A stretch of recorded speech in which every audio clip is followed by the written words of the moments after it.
Buenas tardes a todos. Me alegra ver que después de este receso la sala sigue bastante llena. Algunos los hemos perdido por el camino, pero la mayoría estamos aquí. Y sin más receso, dado que llevamos un retraso importante, vamos a empezar con la mesa 3, titulada El cambio de paradigma en el drenaje urbano. Un poco por organización, pues vamos a intervenir los que estamos en la mesa estrictamente los 5 minutos que tenemos previstos. Abriremos el turno de preguntas para unas cuantas preguntas, porque ya muchas de las intervenciones que se han realizado a lo largo del día pues han ido relacionadas con este tema del reto que supone el cambio. Sin más dilación, presentar a los compañeros que me acompañan en la mesa. Haré la presentación con cada una de las exposiciones, pero empezando por el extremo de vuestra derecha, tenemos a Mónica Mayavia, a Marta Mañá, a Neil Tainan y a Ángela Lara. Como sabéis, la mesa trata el tema del reto que supone este cambio de paradigma.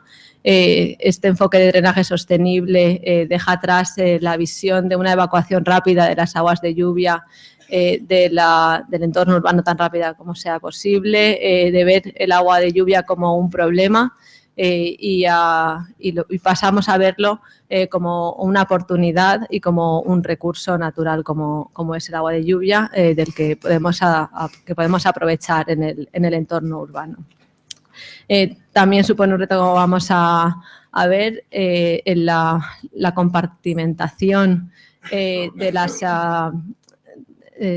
de cada uno de los departamentos de las administraciones públicas y la descoordinación entre los técnicos que se dedican al urbanismo, al paisajismo, a la movilidad y al agua. Cada uno pues jugamos en nuestro campo y es muy habitual, como sabéis, pues que una urbanización se plantee, se diseñe sin pensar en cómo se va a gestionar el agua de lluvia y que en el último momento veamos de qué diámetro tiene que ser el tubo para que el agua se evacúe rápidamente. Hay que cambiar este paradigma y supone un reto del que la gobernanza es el gran pilar, como vamos a ver a continuación.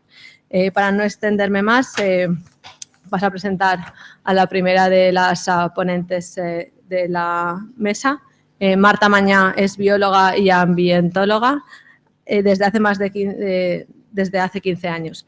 Su vida laboral ha transcurrido entre empresas de consultoría ambiental y la función pública y desde el 2012 es la jefa de área de calidad de aguas de la Confederación Hidrográfica del Júcar, siendo responsable del control y regularización de los vertidos a dominio público hidráulico, así como de la monitorización y evaluación del estado de las masas de agua continentales. Marta, tienes la palabra.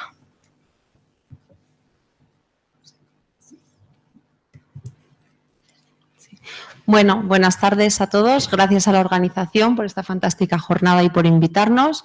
Voy a intentar ser muy breve porque acabamos de comer y porque tenemos un retraso importante. A ver si lo consigo. Quería hablaros principalmente de dos enfoques, ¿no? La gestión clásica de las aguas pluviales que ha sido hasta el momento y posteriormente pues la nueva gestión que podríamos abordar mediante los sistemas de drenaje urbano sostenible. Aquí veis, he hecho un cuadro muy sintético. En un sistema unitario podríamos considerar pues, que el objetivo general es la calidad del agua. Las infraestructuras principales serían una depuradora de aguas residuales, urbanas o industriales y pues un tanque de tormenta para esas aguas en exceso que nos van a venir ante un episodio de lluvia. ¿Qué normativa aplicaría? Pues por un lado tenemos el Reglamento de Dominio Público Hidráulico, la modificación del 2012 que ya se ha comentado con anterioridad en varias de las exposiciones. El artículo 259 de TER pues, nos indica que es necesario gestionar esas aguas para que pues, el impacto que produzcan en el medio receptor sea el mínimo. Sí que he dado alguna pincelada, ¿no?, de que es necesario reducir las aguas pluviales que llegan a los sistemas de colectores, pero se queda ahí. Por otro lado, nosotros tenemos en nuestro Plan Hidrológico de Cuenca una regulación específica para lo que serían los desbordamientos de los sistemas de colectores, de los sistemas unitarios, que se producen a dominio público hidráulico, pero de sistemas que vierten al mar, porque entendíamos que el reglamento de dominio público hidráulico afectaba a vertidos realizados a dominio público hidráulico. Entonces, se quedaba pues una ambigüedad respecto a qué pasa con las depuradoras que vierten al mar. Entonces, en nuestro marco, en nuestro Plan Hidrológico de Cuenca, intentamos regular pues la obligatoriedad de tramitar unas autorizaciones de vertidos de pluviales en sistemas que vierten al mar en episodios de lluvia. Dejando a un lado el tema de la calidad, entraríamos en lo que serían los sistemas separativos. Ahí nos centraríamos en lo que son el objetivo, pues la cantidad. Actualmente nuestro marco regulador es el Reglamento de Dominio Público Hidráulico, en el que se establece la obligatoriedad de obtener unas autorizaciones para realizar obras en zona de policía, zona de servidumbre. Evidentemente, ¿cuál sería la infraestructura necesaria? Pues unas balsas de laminación en función del caudal, en función de la peligrosidad de esas aguas pluviales, en función de qué es lo que están barriendo, y por otro lado, pues una protección del dominio público hidráulico, pues unas infraestructuras que protejan la erosión del propio cauce. Entonces, en general, podríamos asumir que tenemos pues una regulación normativa, que sería el Reglamento de Dominio Público Hidráulico, más aparte pues unos criterios generales que aplicamos pues como Administración Hidráulica en el ámbito de nuestras competencias. Pasamos ahora a gestión de las aguas pluviales mediante sistemas de drenaje urbano sostenible. Aquí ya nos separaríamos entre cantidad y calidad, nos daría igual que el sistema fuese unitario o separativo. Las infraestructuras, pues estamos hablando de, como se ha comentado con anterioridad, pavimentos permeables, cubiertas vegetadas, infraestructuras de almacenamiento subsuperficiales, que me resisto a llamarlas acuíferos, desde luego. Y en este aspecto podríamos decir pues que tenemos una ausencia normativa. Sí que es cierto que, como se ha comentado también, en la Comunidad Valenciana tenemos el Patricova, que nos habla de sistemas de drenaje urbano sostenible. Estamos hablando de la última modificación del Reglamento de Dominio Público Hidráulico, que también habla de sistemas de drenaje que reduzcan la escorrentía superficial, pero el marco normativo es muy amplio. Entonces, hay una normativa que nos cita a estos sistemas, pero en que en ningún caso establece cuáles son los objetivos, ¿no? Cuáles serían las ideas fuerza para tratar de regular este tipo de infraestructuras. Entonces yo planteo la siguiente pregunta, ¿no? ¿Debemos regular? Pues evidentemente debemos regular. Ejemplos, ha comentado una compañera del Ayuntamiento de Valencia, el Parque Central, pues claro, nosotros nos hemos enterado prácticamente del Parque Central por la prensa. ¿Había obligación de hacer alguna consulta, de hacer algún trámite? Pues a día de hoy no, porque así como los vertidos de aguas residuales urbanas están perfectamente regulados, los sistemas de desbordamiento de los sistemas de colectores unitarios están perfectamente regulados, pues los sistemas de drenaje urbano sostenible, pues hay una ausencia normativa en ese sentido. Otro ejemplo, pavimentos permeables en zonas de aparcamiento.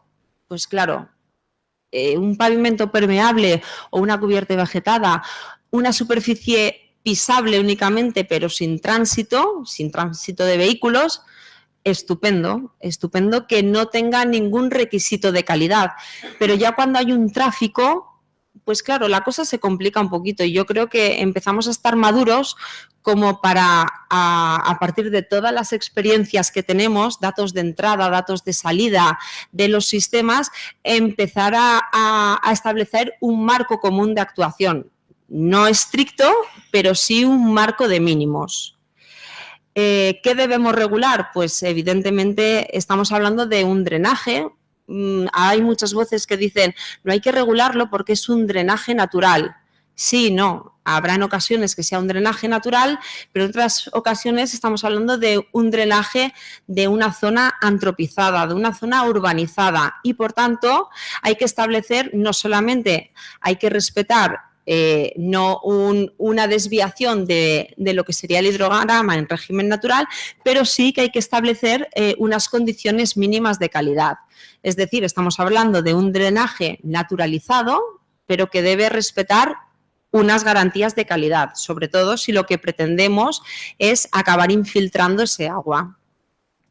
¿Dónde es fácil? ¿Dónde es cómodo? ¿Dónde se pueden aplicar estos sistemas? Pues evidentemente es muy sencillo en los nuevos desarrollos, incluso en aquellas áreas urbanas o industriales que no están urbanizadas, es decir, que no tienen una red de saneamiento todavía definida. Por lo tanto, en esos casos es importante ya empezar a trabajar con estos sistemas. ¿Cómo? Pues ya lo he dicho, ¿no? Desde la Confederación Hidrográfica del Júcar estamos intentando ya trasladar esta necesidad y esta idea, no solo porque esté en el Patricova, sino por las comisiones de urbanismo en las que estamos presentes y en los informes urbanísticos, ¿no? Es decir, bueno, vamos a intentar reducir los aportes del agua pluvial con otro tipo de sistemas. No tienen por qué ser solamente sistemas de drenaje urbano sostenible, pero se pueden combinar también con otras técnicas. O sí, ser la única solución. La casuística es muy grande y, por tanto, creo que las soluciones son múltiples. ¿Cuáles serían los criterios? Pues es precisamente reducir la escorrentía superficial. ¿Cómo? Pues reduciendo la inundabilidad, reduciendo las avenidas, no modificando un hidrograma, el hidrograma del cauce, aguas abajo del punto de vertido, para un periodo de retorno de 15, de 20, de 25 años. Son periodos de retorno que ya han salido durante las jornadas de hoy. Pero lo bueno y lo malo de no tener regulación es que podemos hacer en ese sentido lo que queramos o lo que en cada caso concreto sea necesario o se pueda aplicar. Lo importante siempre es reducir la escorrentía superficial. Además, ¿qué conseguimos? Pues mejorar evidentemente la calidad de las aguas superficiales por una doble vía, porque evitamos los alivios en cabecera de las depuradoras que siempre se producen ante episodios de lluvia, sean de mayor o menor intensidad. En cuanto empieza a llover, las depuradoras se empiezan a aliviar. Y por otro lado, porque aunque estemos hablando de una red separativa, la red separativa lo que hace es recoge las pluviales y las vierte directamente a cauce, sin ningún tipo de tratamiento. Entonces, eso también acaba siendo un impacto. No sobrepasamos la capacidad de tratamiento de las depuradoras en sistemas unitarios, evidentemente. Si dejamos de introducir esas aguas de lluvia en los colectores, pues las depuradoras, el número de episodios de alivio que van a presentar va a ser inferior. Y aseguramos, el otro objetivo que debería ser necesario sería asegurar la calidad del agua infiltrada. Ya hemos comentado que no siempre el objetivo es infiltrar, pero cuando el objetivo sea infiltrar, no debe ser infiltrar el agua que estamos eliminando de superficie, sino que tenemos que infiltrar con unas garantías mínimas de calidad en función de evidentemente, de la superficie que haya sido lavada. Si estamos hablando de una superficie simplemente pisada, es una superficie verde, una infiltración natural, perfecto. Pero si estamos hablando de infraestructuras, de superficies pavimentadas con tráfico rodado, pues estaremos hablando de un separador de hidrocarburos, estaremos hablando de unos filtros de arena, en fin, de varios sistemas que nos mejoren la calidad del agua. Otras ventajas, pues yo no me he resistido aquí a poner económicas. ¿Por qué? Porque un agua que es conducida a una depuradora, sea agua residual o sea agua de lluvia, nos aumenta la cantidad de agua que debe ser tratada en la depuradora y la cantidad de agua que debe ser vertida a dominio público hidráulico. Y eso está sujeto al canon de control de vertidos. Si reducimos lo que nos entra en la depuradora, reducimos lo que sale de la depuradora y, por tanto, reducimos lo que le tenemos que pagar a la Confederación Hidrográfica correspondiente por canon de control de vertidos regulado en la Ley de Aguas. Otra mejora, minoración de las inundaciones de carácter local. Tenemos muchísimos problemas, muchísimas obras que se quieren ejecutar sí o sí porque están ocasionando problemas en los núcleos urbanos, en las zonas industriales. Y esto, la solución no es hacer una obra de emergencia, sino que la solución es con una planificación urbanística que contemple este tipo de sistemas. Y finalmente, pues mejorar las garantías de buen funcionamiento de la depuradora en circunstancias de condiciones normales. Y como solo me quedaba un minuto, acabo aquí. Gracias.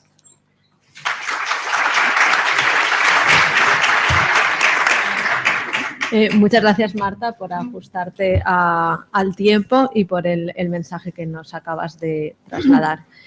A continuación nos va a exponer su experiencia Niel Tainan. Es cofundador y gerente de Urgarbi y fundador de Drenatura. Es ingeniero en la gestión de recursos hídricos por la Universidad de Ciencias Aplicadas de Zeeland, en Holanda, y ha participado en numerosos estudios nacionales sobre aguas de escorrentía y fuentes difusas de contaminación y drenaje sostenible a nivel nacional. Cuando quieras, Niel. Bueno, muchas gracias. Primero, felicitaros por el evento, a todos los organizadores. La verdad es que da gusto venir, ¿no? Tener esta afluencia y poder debatir y hablar sobre estos asuntos, ¿no? Yo creo que deberíamos hacerlo más a menudo, sería recomendable. Pero bueno, como tengo 5 minutos, el objetivo de la ponencia versa sobre el cambio de paradigma en el drenaje urbano, ni más ni menos, ¿no? Entonces, yo no vengo a hablaros de casos prácticos. Básicamente lo que quiero es fomentar el debate. Yo os voy a decir qué problemas o a qué problemas nos enfrentamos nosotros en la zona del País Vasco, ¿no? A la hora de dimensionar e instalar estos sistemas, sobre todo a raíz de la entrada en vigor ya en 2013, ¿no? de la primera modificación del plan hidrológico a través del Real Decreto 400/2013, ¿no? Entonces, a ver cómo va esto aquí, ¿no? Vale. Bueno, rápidamente, ¿no? Se ha estado hablando mucho, yo la verdad es que no he podido intervenir, había muchas preguntas. Se habla mucho se nos está comparando mucho, ¿no? Se está poniendo, pues a veces en cuestión el funcionamiento de estos sistemas, lo que es lógico, normal y saludable, pero también nos tenemos que parar a pensar, bueno, cuando hablamos de un paradigma, este paradigma realmente lo que versa o de lo que trata es de que nosotros estamos encerrados en una verdad o en una idea, ¿no? Que independientemente de su eficacia pensamos que es correcta y que es así, ¿no? Y realmente solo vamos a cambiar de paradigma ante una clara evidencia de la insuficiencia, ¿no? En la gestión del drenaje urbano, ¿de acuerdo? Entonces, bueno, se habla mucho de periodos de retorno, de sistemas convencionales. A mí, realmente, a ver, un sistema de drenaje sostenible, fíjate, a mí no me gusta ni llamarlo urbano, de drenaje sostenible, porque nosotros también intervenimos en zonas industriales, en infraestructuras viarias. Tiene una función muy diferente a la de un colector, ¿de acuerdo? O sea, un colector al final no está dimensionado para laminar una avenida de 10 años, está dimensionado para no entrar en carga, ¿no? O sea, para no inundar la superficie de una ciudad. Pero lo que estamos haciendo es muy diferente, ¿no? Antes Ignacio Encibe preguntaba, ¿no? lo de la permeabilidad. La permeabilidad nosotros al final, nosotros en el norte tampoco lo hemos tenido fácil, Ignacio, ¿no? Nosotros tenemos un régimen pluvial diferente, menos intenso que el vuestro, pero sí es verdad que nuestros hidrogramas también son muchísimo, vamos a decir, más largos que los vuestros y nuestros suelos además menos agradecidos a la infiltración, ¿no? Entonces también tenemos nuestros caballos de batalla, ¿no? que lidiar. Pero bueno, que realmente tú si no tienes una capacidad suficiente para infiltrar, siempre tienes, vamos a decir, la opción de poner un bypass al colector. O sea, y lo que haces al final es, nosotros sabemos que en Bilbao el 90% de las veces que llueve, que esto se lo hemos copiado a los americanos con su regla del 90%, lo hace con una intensidad de 12 milímetros hora o menos, ¿no? Entonces, si nosotros somos capaces bueno, pues ese 90% de volumen evitar que llegue a las depuradoras, que eso tiene un coste, ¿no? Nosotros digo esto porque nosotros tenemos una red separativa en Bilbao que luego confluye al unitario, ¿no? Entonces, todo el agua pluvial al final acaba en la depuradora de Galindo, o gran parte de ese agua, con un coste publicado por AEAS medio en el saneamiento y depuración de 50 céntimos de euro metro cúbico, ¿no? Nosotros eso en Bilbao, por hectárea, supone al año 5.000 euros. 5.000 euros, ¿no? Entonces, esas cosas tampoco nadie se las ha cuestionado hasta ahora, ¿no? Entonces, bueno, me parece bien que pongamos en duda el sistema, pero nos tenemos que medir todos entonces con la misma vara de medir, ¿no? Entonces, es también momento de hacer una reflexión sobre por qué hemos estado haciendo las cosas como las hemos hecho y por qué debemos de cambiar, ¿no? ¿Vale? Entonces, no nos tiene que dar miedo a que haya colapsos, a que haya fallos, a que pasen cosas. ¿Por qué? Porque al final el beneficio que le estamos aportando al sistema frente a un sistema convencional es, vamos, no se puede comparar, ¿de acuerdo? Entonces, bueno, para nosotros en el norte, el principal motor del cambio, desde luego, bueno, pues primero, toda la gente como la que está en esta sala, ¿no? Que tenemos una motivación, una firme creencia, ¿no? Y un impulso, ¿no? Pues firme en la transición hasta estos sistemas. Eso es, desde luego, lo que más se transmite y lo que más ayuda, pero luego está la ley. O sea, la gente, si no le obligas, generalmente no se gasta el dinero, ¿no? En poner este tipo de sistemas. Nosotros esto lo vimos por primera vez, creo que además fue la primera vez que en todo el territorio nacional que aparece la palabra drenaje sostenible, porque en el 2012, desde luego, como se ha comentado aquí, no aparece. Aparece limitación de aguas pluviales a los colectores, pero no se habla de drenaje sostenible como tal, ¿no? Entonces, la primera vez que aparece eso es en el Real Decreto, en el 400-2013, que aprobaba nuestro plan hidrológico en el Cantábrico, ¿de acuerdo? Y lo que decía, que es lo que nos dejó a todos confundidos, es que en las nuevas zonas a desarrollar lo que hay que hacer es respetar la condición hidrológica preexistente para garantizar que el eventual aumento de escorrentía sea compensado o irrelevante, ¿no? Ni más ni menos, ¿no? Entonces, nosotros nos quedamos casi todos pensando y decimos, bueno, ¿y qué es la condición hidrológica preexistente, ¿no? ¿Cómo la calculamos? ¿Y ante qué eventos hay que respetarla, ¿no? Porque no es lo mismo una lluvia de diseño de 5 años que una de 10. Entonces, bueno, esto es lo que a nosotros nos pasa. Nosotros, como ha dicho antes Sara, nosotros preferimos tirar del CIRIA, preferimos tirar de las experiencias australianas, de las experiencias de Estados Unidos, donde, ojo, hay patrones climáticos que son hasta tropicales y estos sistemas funcionan. ¿No? Lo que pasa es que lo de funcionar siempre es relativo, ¿de acuerdo? Entonces, pero repito, o sea, vamos a meternos a decir si los sistemas convencionales funcionan, que ahora cuando entre el 1290, o sea, cuando se empieza a instrumentar todos los aliviaderos y se empieza a ver lo que sale por el aliviadero y cómo lo arreglamos, veremos, ¿no? La que hemos liado y cómo la solucionamos, ¿no? ¿Por qué?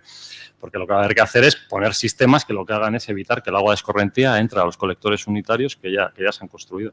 Pero bueno, situación preexistente o condición hidrológica preexistente para nosotros en el Reino Unido, bueno, ellos lo que llaman el Greenfield Runoff Rate es de 5 litros segundo hectárea impermeable, más o menos, en Estados Unidos unos 10. Nosotros en proyectos hemos llegado a ver 100 litros segundo hectárea impermeable, ¿no? Proyectos que se...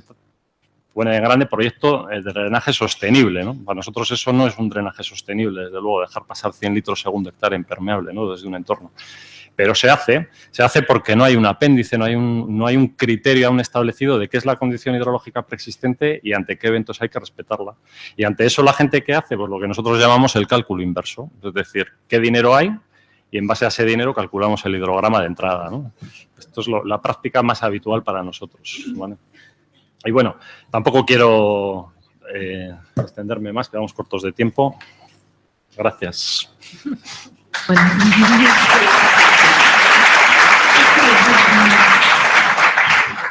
Gracias, Neal, por tu presentación. A continuación nos va a presentar su experiencia Mónica Mayavia, de Medio Ambiente, Agua, Residuos y Energía, MARE. Mónica es licenciada en Ciencias Químicas y máster en Gestión Ambiental y Auditoría, así como máster especializado en Impacto Ambiental y en Prevención de Riesgos Laborales. Con 18 años de experiencia profesional en MARE en diferentes puestos, responsabilidades y funciones, entre los que cabe destacar la gestión y estrategia de las áreas de vertido, explotación, calidad y medio ambiente durante 5 años en la Dirección de Aguas de MARE. En la actualidad ocupa el puesto de directora de Energía y Calidad de Aguas, cuenta con más de 18 años de experiencia impartiendo formación en másters, cursos y jornadas a nivel nacional relacionados con el sector medioambiental, así como participación en proyectos europeos. Mónica, cuando quieras. No os asusten que no me voy, ¿eh? Voy a intentar hacer los 5 minutos que tengo sostenibles. Y lo primero que he hecho ha sido levantarme. ¿Por qué? Porque creo que lo primero agradecer la invitación, sobre todo tanto a Ignacio como... ¿No le veo? ¿Jorge? Jorge. A Ignacio y a Jorge y todos los que han tenido la propuesta de organizar algo diferente donde os va a contar su experiencia, la importancia de lo que se está tratando hoy desde el punto de vista práctico, desde el punto de vista durante 20 años llevando la explotación de los sistemas de saneamiento en la Comunidad de Cantabria.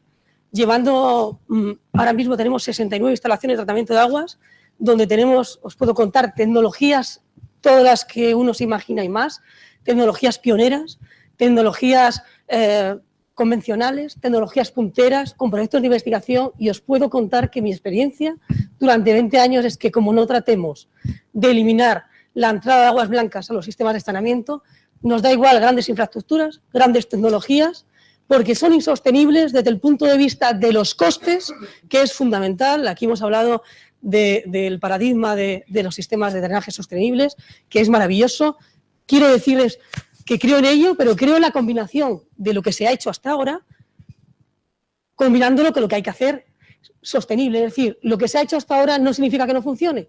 Es decir, todo funciona desde un equipo multidisciplinar, que es lo que falta. Falta administraciones, falta gestores del agua, falta arquitectos, falta ingenieros de caminos, falta el que construye la obra, el que lo diseña, porque realmente cuando llegas a la explotación tenemos los principales problemas en aguas por el agua limpia. Y fijaros, un recurso hídrico que es tan importante como el agua, le volvemos inaceptable. Utilizamos nuestros recursos energéticos, nuestros recursos químicos, físicos y biológicos para depurar algo que como muy bien jamás llegaremos a tener la calidad que tiene la propia naturaleza. ¿Qué estamos haciendo? Que es la principal pregunta, es decir, ¿qué es lo que estamos haciendo?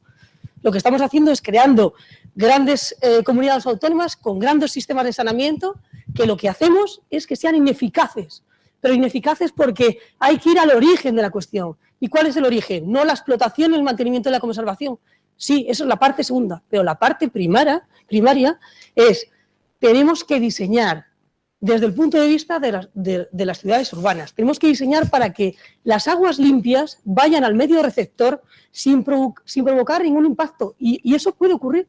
Y puede ocurrir. Os voy a contar la experiencia de Cantabria, donde un equipo de trabajo joven, que es el que yo he llevado a cabo, hemos visto que nuestro sistema de saneamiento, donde estaba el mayor rango de eficiencia y eficacia, estaba en la eliminación en origen de esa cantidad de aguas blancas. Vengo de la Comunidad de Cantabria y aquí los principales proyectos vienen de esa comunidad, porque hemos estado hablando aquí, Giteco está en ello.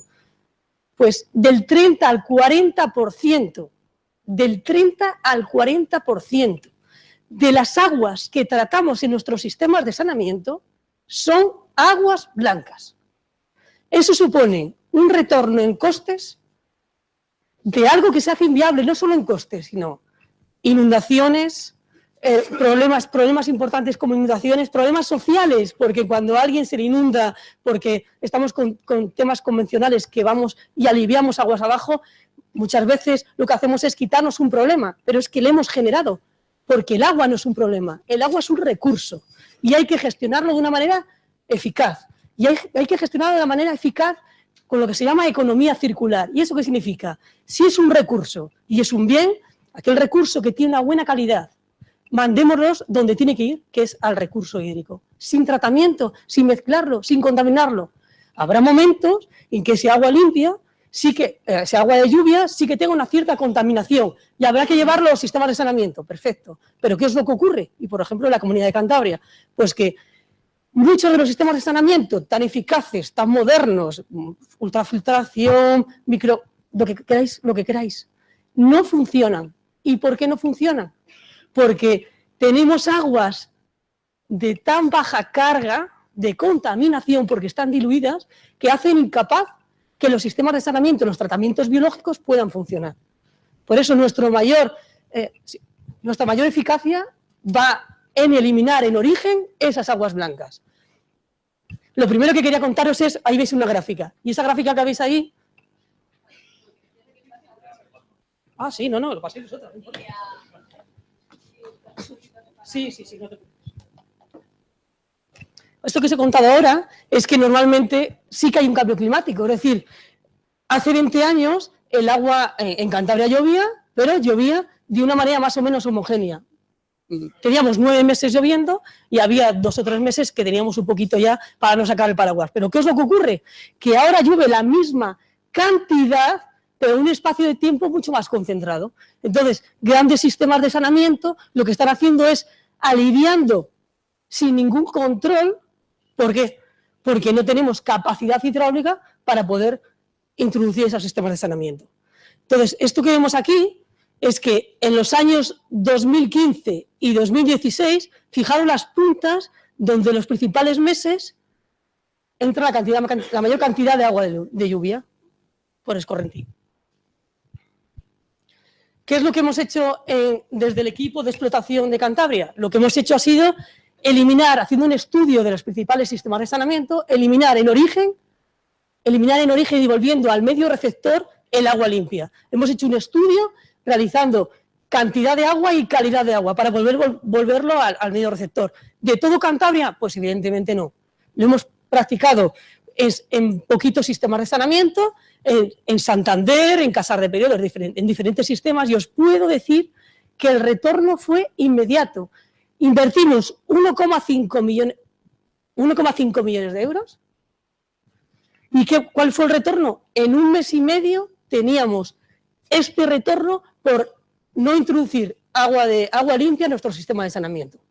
Por costes en ahorro de energía, por costes en ahorro de tratamiento biológico, menor cantidad de todos los sistemas que componen los elementos del sistema de depuración, se reducían entre un 30 a 40% su coste. ¿Y qué es lo que hicimos a la vez de no solo el coste? Lo que hacemos es aumentar la capacidad de nuestra red de saneamiento, porque uno de los principales planes que había en Cantabria era, como las redes de saneamiento están prácticamente saturadas, lo que vamos a hacer es invertir en una nueva red más grande, una depuradora más grande y todo más grande.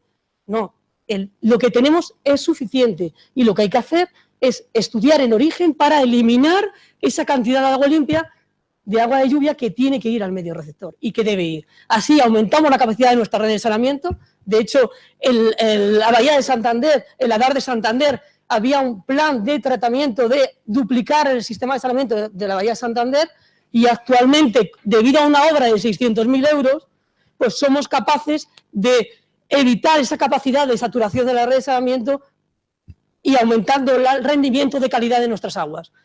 Evitamos episodios de inundaciones y ahorramos costes. Y rápidamente, simplemente deciros que con este sistema lo que hacemos es, en Cantabria estamos haciendo que del 2012 al 2016 el total del agua depurada, fijaros, para 30 edares estábamos depurando 103 millones de metros cúbicos, pero es que para 69 instalaciones de tratamiento, de saneamiento, estamos depurando 98 millones de metros cúbicos. De 30, 103, 69, 98. ¿Y eso qué significa? Pues que hemos eliminado aguas en la red simplemente por eliminación. ¿Y eso qué significa? Que las aguas blancas sin eliminar a la red todavía nos queda 25 millones, es decir, 25% de agua, el 25% del agua de entrada a nuestra red sin tratar.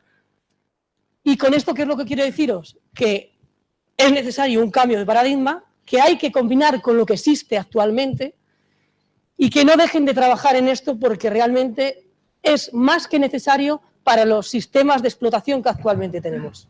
Y muchas gracias.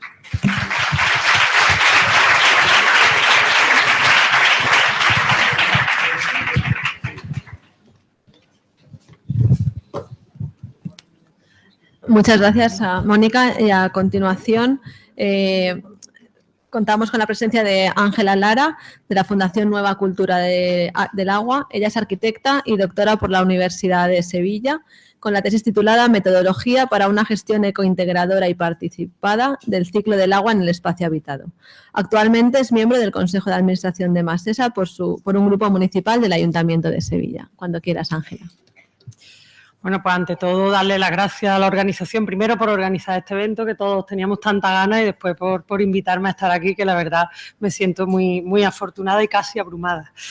Bueno, yo voy a tratar más desde el punto de vista quizás de las relaciones socioinstitucionales, los conflictos que yo me he encontrado, espero no ser demasiado aguafiestas. La Fundación Nueva Cultura del Agua, que se ocupa un poco de se preocupa y se ocupa de la conservación del buen estado ecológico de los ecosistemas de agua y también de la gestión participada y transparente de los ciclos hidrológicos. Forma parte de la red de agua pública, que es una red de organizaciones de todo el Estado. Me voy a poner el tiempo y así me controlo yo sola. De una red de organizaciones ambientalistas, plataformas ciudadanas por la defensa del agua pública, que en base, bueno, pues a partir del reconocimiento del derecho humano al agua y al saneamiento y de la iniciativa ciudadana europea Right to Water, que fue la primera iniciativa europea reconocida y aprobada por el Parlamento Europeo, define un modelo de gestión del agua en lo que se denomina el pacto social. Ese modelo se define básicamente por un modelo 100% público que reconozca el derecho humano al agua y al saneamiento, la sostenibilidad social, económica y medioambiental y la transparencia, la participación social y la rendición de cuentas. En noviembre, a partir de este modelo, se configura la red de ciudades por el agua pública, en la que pues en el acto de presentación estuvieron 11 de las capitales más importantes del Estado español, Madrid, Barcelona, Coruña, Valladolid, Córdoba, etcétera. A partir de este modelo, en los últimos años hemos desarrollado una serie de experiencias en Sevilla, en la ciudad en la que yo resido, en la que tratábamos un poco de aterrizar pues lo que hemos definido como la planificación del agua desde el enfoque multidisciplinar y participado. Por un lado, desarrollamos un proyecto de investigación, el proyecto Acuarriba, del cual sale mi tesis doctoral, y en los últimos años, pues como mi experiencia dentro del grupo del Consejo de Administración de Masesa, un grupo de planificación estratégica en el que, entre otras cosas, bueno, pues lo que tratábamos era de generar una iniciativa que permitiera precisamente ese debate multidisciplinar y esa participación en lo que significa la gestión del ciclo urbano del agua en nuestra ciudad.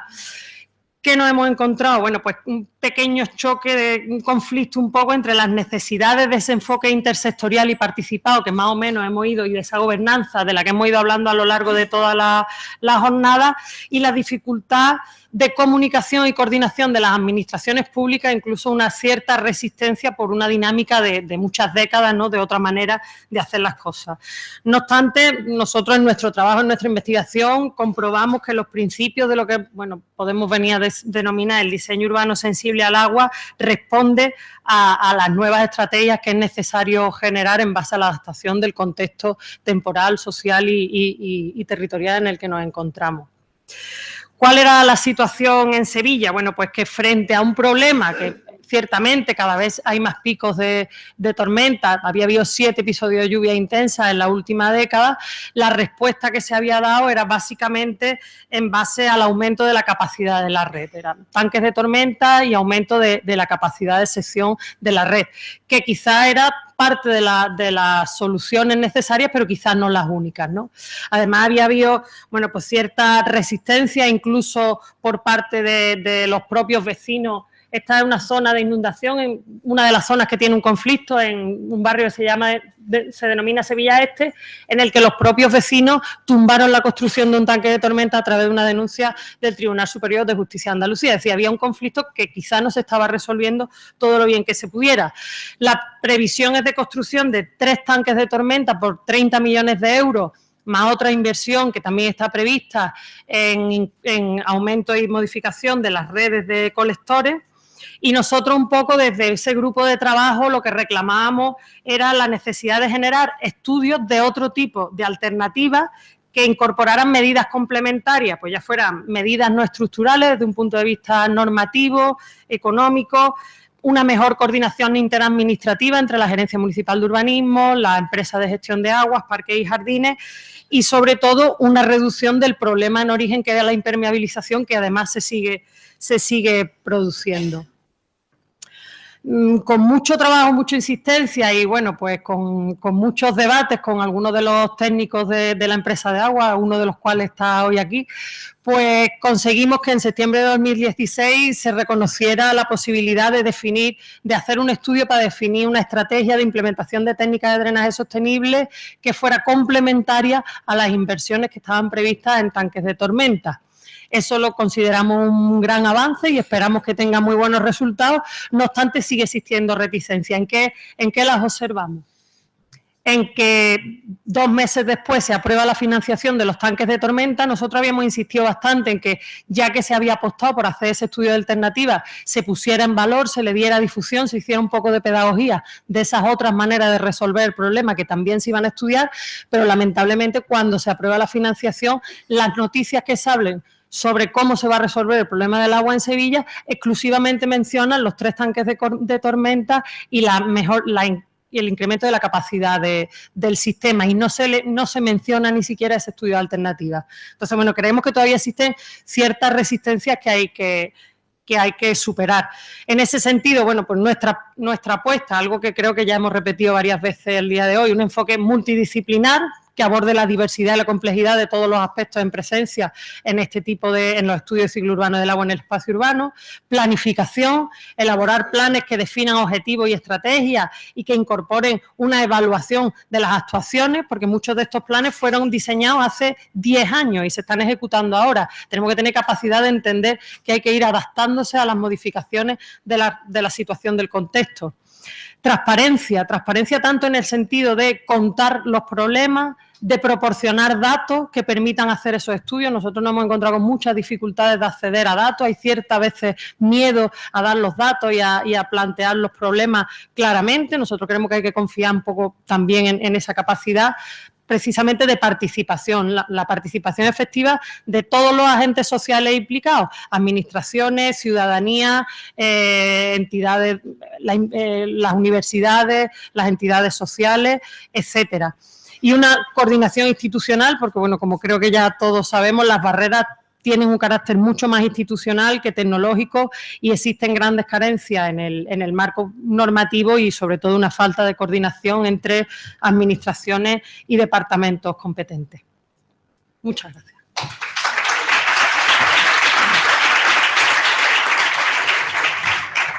Bueno, muchas gracias a Ángela, y para terminar voy a hacer mi intervención estrictamente corta. Ya hemos comentado los problemas con los que tenemos que lidiar en la situación actual y que los SUD se presentan como soluciones, pero siempre complementarias a los sistemas de drenaje que ya son más conocidos y hemos llamado como convencionales. Estas diapositivas son unas que hice yo, estas imágenes en el 2006 en una de mis primeras intervenciones, y me ha parecido oportuno traerlas aquí porque todavía estamos en ese cambio de salto de obstáculos, pero que cada vez los obstáculos son más bajitos o nosotros sabemos saltar más alto. Quería traeros una herramienta que disponéis de ella, que en los proyectos en los que hemos venido trabajando estos últimos años nos ha sido muy útil. Está a disposición con varios informes en la página web del proyecto E2 StormEd, y es que este cambio de paradigma es más sencillo si lo hacemos de una manera organizada y siguiendo unos pasos que no se tienen por qué dar en ese orden, pero que todos ellos son importantes. No tengo tiempo de entrar aquí en detalle, pero quiero destacar 3 o 4 de ellos. En la web también está el manual, la explicación de los pasos que ha seguido el municipio de Benaguasil y los avances que ha logrado con esta metodología.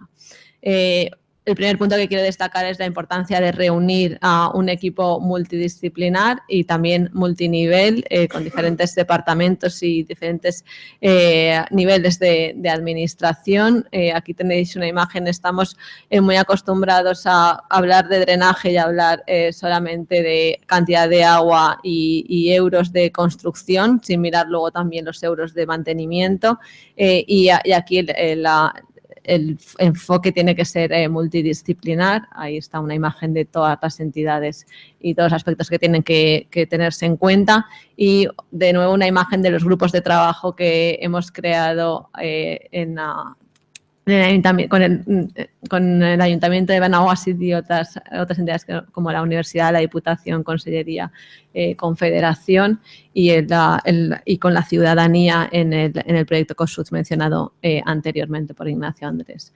Existen diversidad de actuaciones, hemos visto ya presentaciones a lo largo de la mañana que nos sirven de demostración de que estos sistemas efectivamente son eficientes en España. Muy importante las tareas de monitorización. Lo vamos a poder demostrar si realmente tomamos datos y os animo a todos los que tengáis la oportunidad de construir sistemas de drenaje sostenible, que veáis la viabilidad de monitorizarlos y sacar datos. Eso nos va a servir y nos va a facilitar el camino.